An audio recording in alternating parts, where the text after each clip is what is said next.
High বন্ধুরা, জানুয়ারি 13 তারিখে ছিল আমাদের কলেজে সোশ্যাল। তাই দেখতে পাচ্ছ সব বান্ধবীরা মিলে পুরো রেডি হয়ে বেরিয়ে গেছি। আর এই দেখো অর্ধেক রাস্তা আসতে না আসতে তো আরম্ভ হয়ে গেল ফটো তোলা। ফটো তুলতে ওদের যে কি ভালো লাগে ওরাই জানে। আর এইদিকে দেখো আমাদের বান্ধবীর এত ফটো তোলার চাপ যে ওরা সব সোয়েটার গুলো আমার হাতে দিয়ে ওরা নিজেরা আরামে ফটো তুলছে।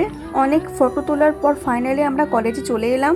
আর এদিকে প্রথম সিঙ্গার উঠেও গেছে স্টেজেতে। তারপরে দেখো কলেজটা কত সুন্দর সাজিয়েছে, সন্ধ্যেবেলা আরো সুন্দর দেখতে লাগবে এটা।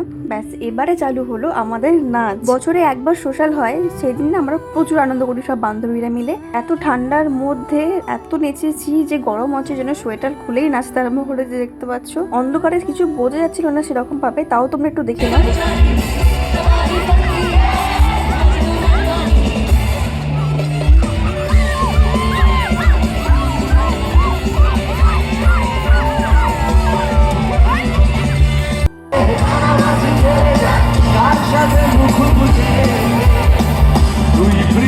তারপর ঘরে চলে এলাম। এসে দেখতে পাচ্ছ পিঠে নিয়ে বসে গেছি। মা বাড়িতে ভাজা পিঠে পাটিসাপটা সব করেছিল। চলো ভিডিওটা আজকের মতো ততটুকুই থাক, কেমন জানিও।